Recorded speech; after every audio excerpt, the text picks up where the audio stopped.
Lorsque ce chœur a été proposé,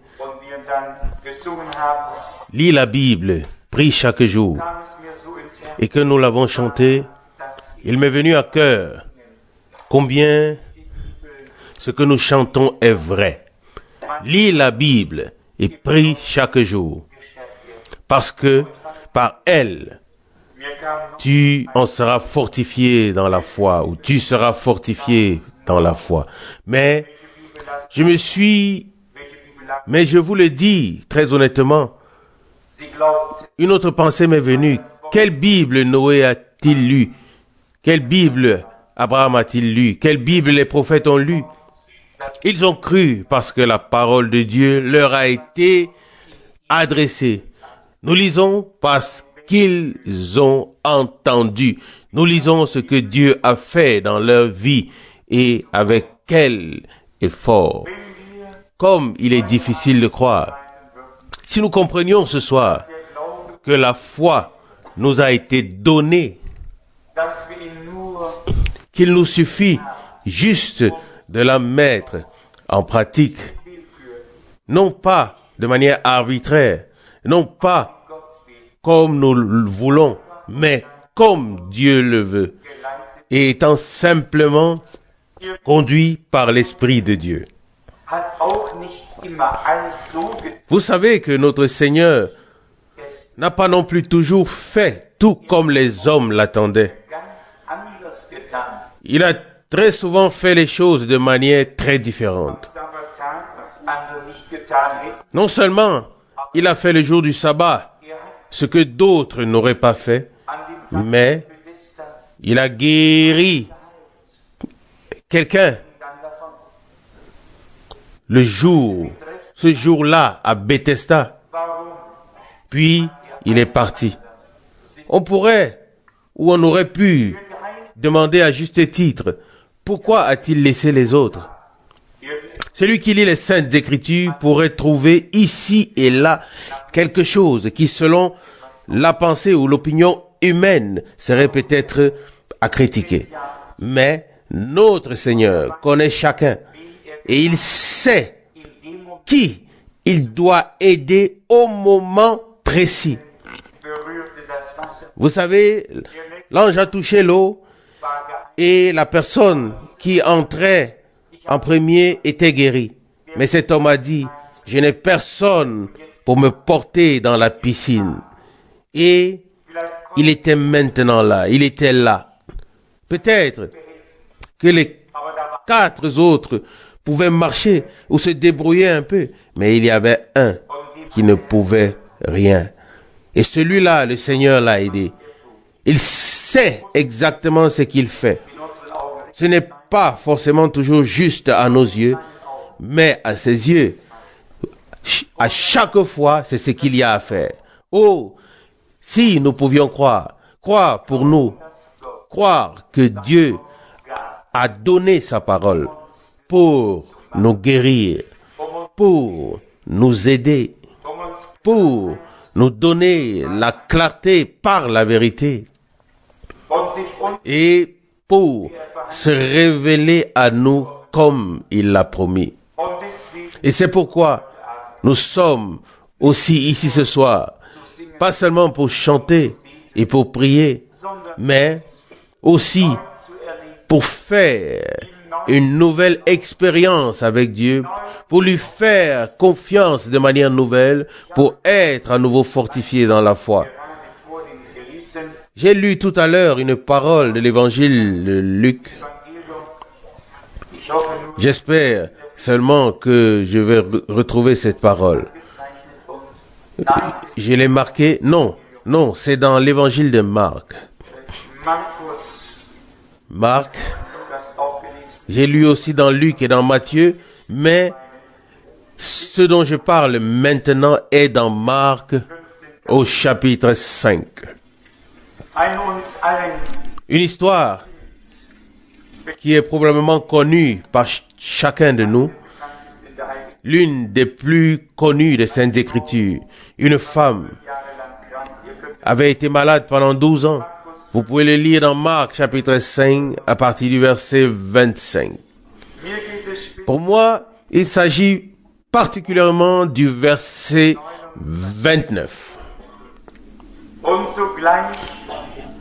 Et au même instant, Marc chapitre 5 verset 29, au même instant, la perte de sang s'arrêta et elle sentit dans son corps qu'elle était guérie de son mal. Nous croyons sans voir. Mais lorsque cela se produit, alors nous sentons, nous le sentons, nous le sentons. Car alors, ce n'est plus la foi, mais une action de Dieu qui s'est produite par la foi et par la puissance de Dieu. Amen. Là où la foi et la puissance de Dieu s'unissent pour une personne, alors la chose se produit. Et c'est là qu'on le ressent littéralement en son corps. Si Dieu fait quelque chose dans l'âme, nous le ressentons dans l'âme. S'il fait quelque chose dans le corps, nous le ressentons dans le corps. Il ne s'agit plus d'une croissance dans la foi, comme nous l'appelons parfois, mais la foi prend la chose à laquelle elle a cru. La foi ne vient pas et repart, mais la foi vient et prend, elle reçoit. Et selon la parole de l'Écriture, celui qui croira,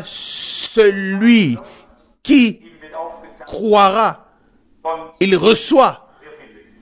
Et l'on ouvrira à celui qui frappe, et celui qui cherche trouve. Ce verset, du verset 29, où cette expression me va très très profondément au cœur. La femme avait décidé en elle-même qu'elle toucherait le Seigneur. Et elle l'a fait. Elle croyait que si elle touchait seulement son vêtement, même pas en disant bonjour, même pas en serrant sa main, mais si elle touchait simplement son vêtement. Il est dit au verset 28 du même Marc chapitre 5, elle pensait, en effet, si je puis seulement toucher ce vêtement, je serai aidé. Et cela s'est produit selon sa foi. Au moment où elle a fait ce qu'elle croyait, la chose était faite. Elle était guérie. Elle pensait en effet en elle-même, si je puis seulement toucher ce vêtement, je serai guéri ou je serai aidé. Elle n'attendait pas qu'on lui impose les mains. Elle n'attendait pas que le Seigneur prie pour elle. Elle savait dans son cœur que si elle touchait le vêtement de cet homme, elle serait aidée. Et cela s'est produit selon sa foi. Mais la foi a agi. La foi n'est pas restée sur place. La foi a des pieds. La foi est allée vers le Seigneur. La foi n'avait pas seulement une pensée pieuse, mais la foi était là pour faire ce qu'il convenait de faire à ce moment-là. C'est-à-dire aller vers le Seigneur qui est capable d'aider dans chaque situation. Verset 28, elle pensait en effet, si je puis seulement toucher ses vêtements, je serai guéri. Je serai aidé.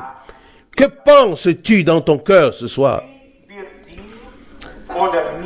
Comment seras-tu aidé? Comment serai-je aidé?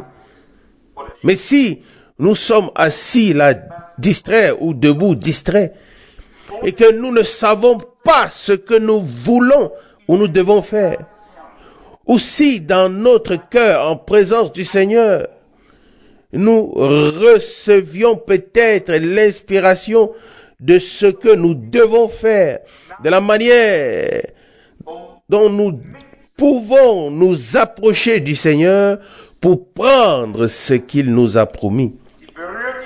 Elle l'a touché.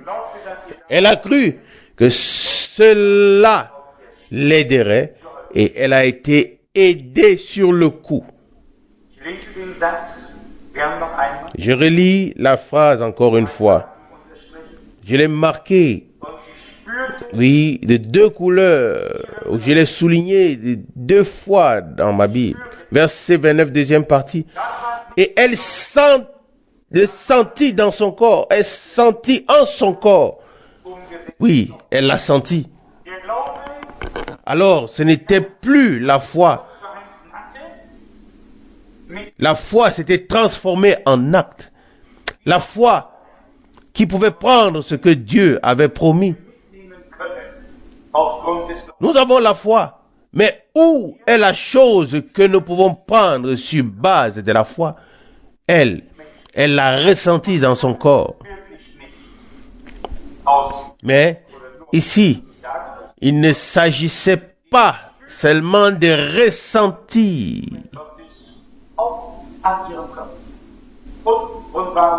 Non, il y a des gens, et je ne le dis vraiment pas cela pour critiquer ou juste pour dire quelque chose. Il y a des gens qui ressentent les bénédictions de Dieu aussi dans leur corps. Et pourquoi pas? En présence de Dieu, le corps est aussi béni et on le ressent dans l'esprit, dans l'âme et dans le corps. Mais ici, il ne s'agissait pas seulement de ressentir la présence de Dieu, mais elle a senti dans son corps qu'elle était guérie de son mal. Elle a littéralement ressenti dans son corps que c'était arrivé, que la chose s'était passée. C'est cela la foi. C'est cela la foi. Pas une consolation pour une autre comme disant oui, ce sera pour une autre fois. Ou une nouvelle invitation à croire. Ou à croire de la meilleure manière. Mais c'est une décision ferme dans le cœur que si je touche le vêtement de cet homme, je serai guéri. Et elle a ressenti en son corps qu'elle était guérie de son mal. Amen. Est-ce encore possible aujourd'hui? Est-ce encore possible aujourd'hui que nous le ressentions sur le coup et que nous en fassions l'expérience sur le coup? Ou on ne peut même pas demander en détail comment on le ressent. Oui, c'était certainement comme ça, comme elle l'a dit, qu'elle a ressenti en son corps qu'elle était guérie de son mal. Et le Seigneur dit, une puissance est sortie de moi, une puissance de guérison au verset 30. Et se tournant vers la foule, il demanda, qui a touché mes vêtements? Oui, qui? La femme qui avait été guérie, c'était elle. Mais la foule n'a fait que presser. Mais elle, et la foule n'a fait que presser, mais la femme, elle l'a touché dans la foi. Beaucoup se sont pressés autour du Seigneur. Comme on peut le lire, ils ont pressé. Pierre a dit, la foule te presse. Mais ici, il y avait une femme dans la foule. Elle ne s'est pas seulement empressée, mais elle a cru. Et elle est rentrée chez elle, guérie. Elle a ressenti en son corps, dans ses organes, qu'elle était guérie de son mal. Amen. Pourquoi cela ne pourrait-il pas se produire ce soir? Pourquoi pas? Jésus est le même. Il est ressuscité. Il est vivant. Et selon les saintes écritures, il est un fidèle souverain sacrificateur qui a de la compassion pour nos faiblesses. Nous pouvons venir à lui, le croire. Mais nous devons savoir dans nos cœurs ce que nous voulons de lui. non pas de manière dispersée, mais de manière précise. Et la chose dont il s'agit, nous devons la lui apporter.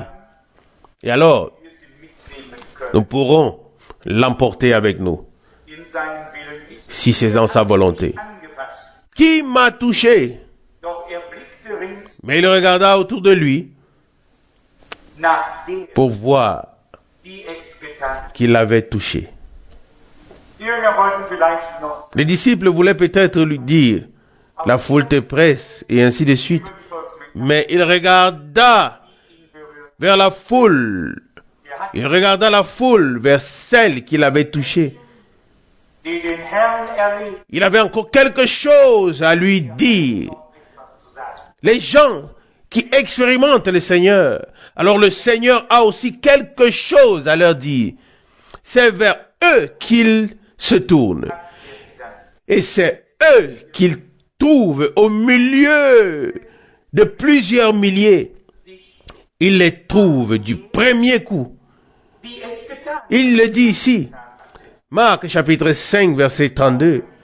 Mais il regarda tout autour de lui pour voir celle qui avait fait cela. Celle qui avait fait quoi? Celle qui l'avait touché dans la foi. Et au verset 33, alors la femme s'approcha effrayée et tremblante, sachant bien ce qui lui était arrivé, se prosternant devant lui et lui confessa toute la vérité. Verset 34, mais il lui dit, ma fille, ta foi t'a sauvée. Va et sois guérie de ton mal. Amen. Nous remarquons que le mot sauver s'applique à la fois à l'âme et aussi à la souffrance, à la guérison et à la rédemption ou au salut. Il dit, ma fille, ta foi t'a sauvée. La foi est une foi qui sauve, une foi qui guérit, parce qu'elle met en action la puissance de Dieu par l'obéissance que Dieu nous impose et que nous pouvons accomplir par grâce. Verset 34, suite, va en paix et sois guéri de ton mal. C'est surtout cette phrase qui m'intéressait ici. Et elle ressentit dans son corps qu'elle était guérie de son mal. Oui, des personnes qui ont déjà eu à faire l'expérience d'une guérison véritable, de manière surnaturelle, connaissent le jour et l'heure du moment où cela s'est produit. C'est comme ça. Et il y a aussi les guérisons qui se produisent. Comme le dit Marc, chapitre 16, ils seront guéris. Marc 16, verset 18. Et là aussi, on ne peut pas dire au Seigneur ce qu'il doit faire. Il s'agit et il sait déjà ce qu'il doit faire. Mais ici, dans ce cas, il est tellement fortifiant pour la foi de savoir que des personnes peuvent venir au Seigneur, que des personnes sont venues au Seigneur et qu'elles ont été aidées par lui au travers de la foi et de la confiance qu'elles ont placée en lui. Nous pourrions penser que tout le monde, se réjouissait de cela. Mais déjà dans le chapitre suivant, nous lisons une phrase au verset 3. Marc chapitre 6, verset 3. Ils étaient pour eux une occasion de chute. Tout se passe toujours en parallèle. Dans Marc chapitre 6, Jésus partit de là et se rendit dans sa patrie. Ses disciples le suivaient, verset 1. Il se mit à enseigner dans les synagogues le jour du sabbat et beaucoup vinrent écouter et furent frappés d'un grand étonnement et demandèrent, la suite du verset 2, d'où lui viennent ces choses et quelle est cette sagesse qui lui a été donnée Et comment de tels miracles s'accomplissent par ses mains. Et voici, verset 3.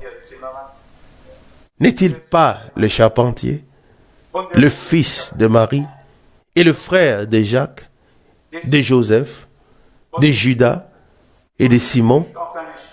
Et ses sœurs ne vivaient-elles pas ici avec nous? Et il était pour eux une occasion de chute. Celui qui voit le côté humain s'égare aujourd'hui encore. Il doit certainement en être ainsi. Mais celui qui voit le côté divin reste normal. Il sortira de son égarement et fera l'expérience de Dieu. Il n'était ni le charpentier, ni le fils du charpentier, ni le fils de Marie. Il était le fils de Dieu. Pas une seule fois, il n'a appelé Marie mère. Pas une seule fois. Chaque fois, il l'a appelée femme. Elle n'était que le vase que Dieu avait choisi pour que sa parole s'accomplisse, à savoir qu'une vierge deviendrait enceinte pour enfanter l'Emmanuel. Mais ces gens l'ont regardé. Ils voyaient tous les miracles, s'émerveillaient de sa sagesse, mais ils se sont achoppés, ils se sont égarés. Certains se réjouissaient énormément. Ils faisaient abstraction de ces choses terrestres. Peut-être n'avaient-ils pas d'explication non plus. Ils n'en avaient d'ailleurs pas besoin. Dieu a-t-il besoin ou doit-il tout expliquer à tout le monde? Dieu ne veut pas dire autant de choses que les hommes veulent savoir. Non. Ce que nous devons savoir, il nous l'a dit. C'est ce qu'il nous a dit. Ce que nous devons savoir, il nous l'a dit. Mais toutes nos séances spéciales, nos désirs particuliers, ils ne font pas partie de son programme.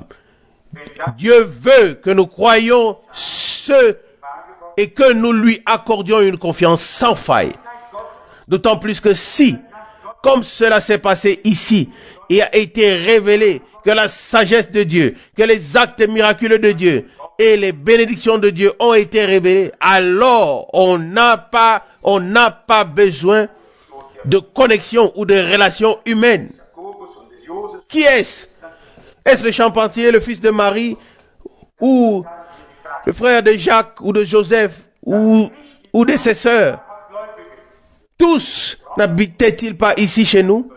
Ce n'est plus du tout la question. Ce n'est pas la question des vrais croyants. La femme qui a été guérie n'avait pas de telles questions. Pas plus que tous ceux en qui Dieu est glorifié ou s'est glorifié. Celui qui vient avec toutes ces questions dont l'on peut se passer et qu'on ne peut pas gérer, ce sont tous ceux en qui Dieu n'a pas pu se glorifier. Un homme en qui Dieu se glorifie, en qui Dieu se manifeste avec son insondable sagesse, sa grâce, sa puissance, par le salut et la guérison, et tout ce qui en fait partie, celui-là aussi a la réponse à toutes les questions. Qu'est-ce que c'est? Qui était-il? Charpentier ou pas charpentier? Ou ses sœurs, ou ses frères? Ils ont reconnu, c'est Dieu qui agit ici. Et pour eux, la guérison était réglée. Mais les étonnés, eux, ont demandé, d'où cet homme tient-il cette sagesse extraordinaire et ces miracles, comment ces miracles s'accomplissent par ses mains? Oui, alors leurs pensées sont allées dans l'atelier du charpentier, et puis sont allés vers Marie, et puis vers les 4 frères, et puis aussi vers les sœurs. Et les résultats, c'est ainsi qu'ils ont été égarés, qu'ils se sont achoppés, qu'il a été une occasion de chute pour eux. Qu'avons-nous entendu et dit à maintes reprises? Paul l'a exprimé, nous sommes Pour les uns, une odeur de vie pour la vie. Pour les autres, une odeur de mort pour la mort. Selon 2 Corinthiens 2, verset 16. Oui, expliquez-moi cela, expliquez-moi cela. Pour les uns, nous sommes une occasion de chute. Pour les autres, nous sommes une bénédiction. Mais Christ l'était aussi. Il était pour les uns le rocher de scandale, pour les autres le rocher de salut. Romains 9, verset 3. Pour les uns, une pierre d'achoppement sur laquelle ils sont tous tombés, et pour les autres, une pierre angulaire précieuse. Pour eux, aujourd'hui encore, il est une pierre de fête. Amen. Qui peut le changer? Parfois, on met en avant les choses terrestres qui n'ont absolument rien à voir avec la chose de Dieu. Et les gens s'offusquent et n'en finissent plus. Mais au fond, les gens n'ont pas réussi à s'en sortir avec eux-mêmes. S'ils étaient réconciliés avec eux-mêmes, ils n'auraient eu aucun problème à gérer ce qu'ils ont vu et entendu ici. Ah, si Dieu pouvait vraiment nous aider tous, donner aux malades une guérison qu'ils puissent ressentir dans leur corps. Et s'il y a un manque dans l'âme, qu'ils ressentent dans l'âme que Dieu a aidé. Amen. Et pourquoi n'inclurait-il pas aussi notre esprit, afin que l'âme, l'esprit et le corps soient bénis par Dieu, comme il l'a promis? Et puis le Seigneur fait cette déclaration. Marc, chapitre 6, verset 4. Alors Jésus leur dit, un prophète n'est méprisé que dans sa patrie, parmi ses proches et dans sa famille. Verset 5. Il ne put faire là aucun miracle, si ce n'est qu'il imposa les mains à quelques malades et les guérissait. Verset 6. Et il s'étonnait de leur incrédulité. Amen. Il y a une autre histoire où il a dit, je n'ai pas trouvé une telle foi en Israël. Matthieu 8, verset 10. Il était étonné de cette foi-là. Et dans un cas, dans celui-ci, dans sa ville natale, sa patrie, et c'est le titre de ce paragraphe dans la Bible, mais la ville du Père est au ciel, pas sur la terre. Mais à Nazareth, il faut parfois corriger les titres qui sont écrits dans la Bible en tant que paragraphe, titre de paragraphe, mais il était ici sur la terre. Il était sur la terre. Il est devenu un être totalement humain, un Dieu dans une forme humaine. Et comme on le voit ici, il est dit au verset 4, un prophète n'est méprisé que dans sa patrie, parmi ses proches et dans sa famille. Il ne put faire là aucun miracle. Oui, curieux. Notre Seigneur, à qui tout pouvoir ont été donnés dans le ciel et sur la terre, n'a pas pu faire des miracles là où on ne croyait pas. Il a imposé les mains avec difficulté à quelques personnes fatiguées, chargées, afin de leur accorder la guérison ou qu'il aille mieux.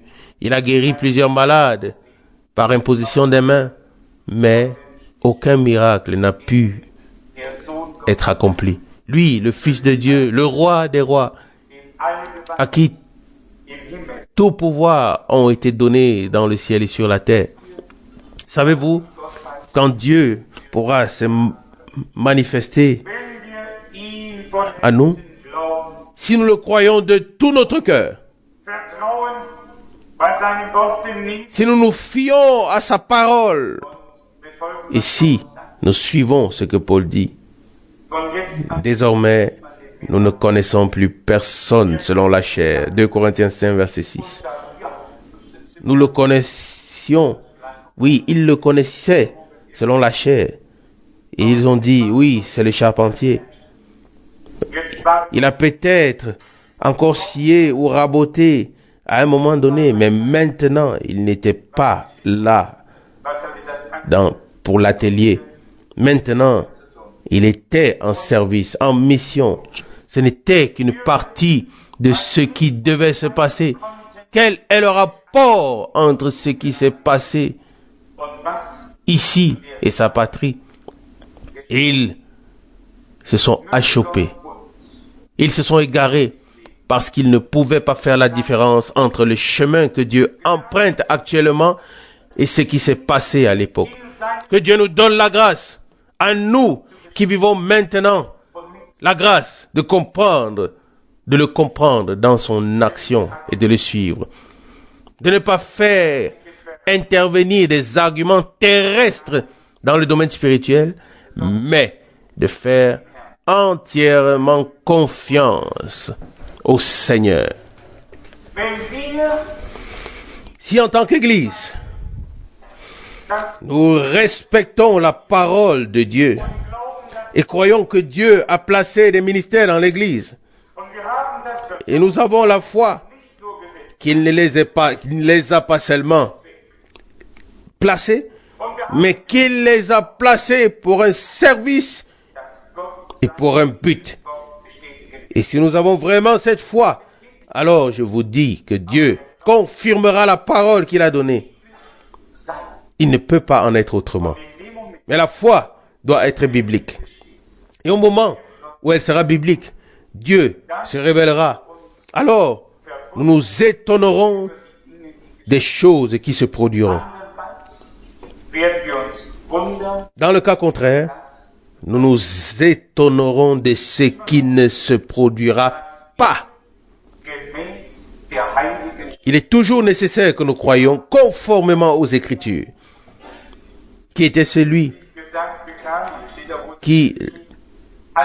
à qui on a dit, voyant qu'il avait la foi pour être guéri, il lui dit, c'est dans Actes 14, verset 9, il faut qu'il y ait la foi, pas n'importe quelle foi, la foi en la chose très précise et pour la chose précise que nous demandons à Dieu. Et c'est à ce moment que cela doit se produire. Nous devons pouvoir le ressentir dans notre corps. Permettez-moi de vous le demander. Nous sommes aujourd'hui entre nous. Qui a déjà ressenti une guérison littéralement dans son corps? Je vois une main et une autre et une autre. Oui, certainement, je peux le voir.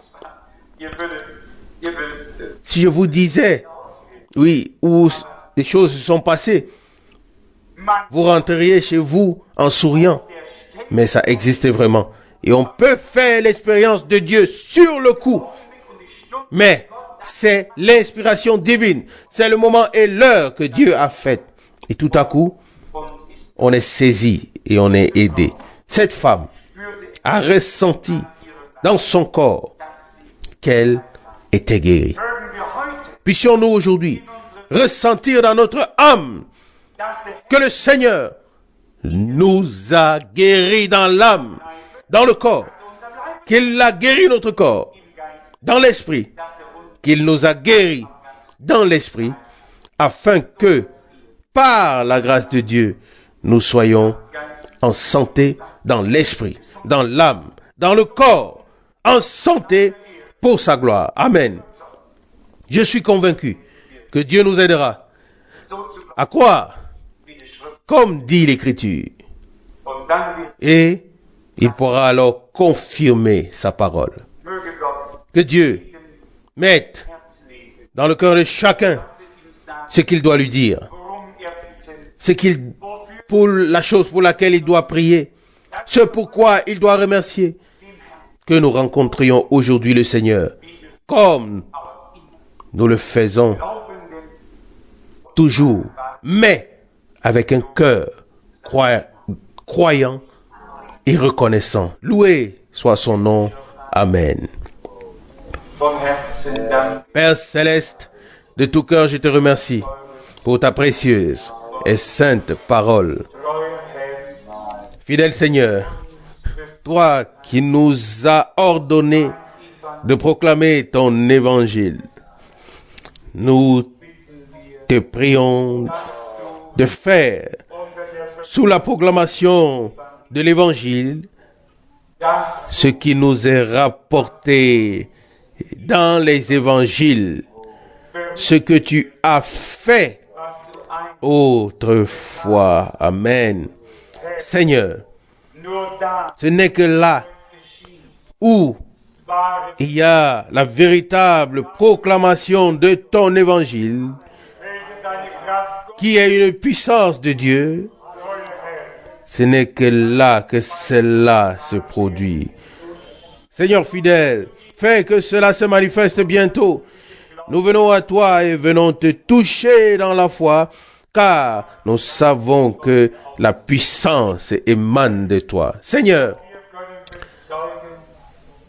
nous pouvons aussi témoigner que nous avons été guéris sur le coup, aidés sur le coup. Tu as sauvé, tu as guéri, tu as béni. Alléluia.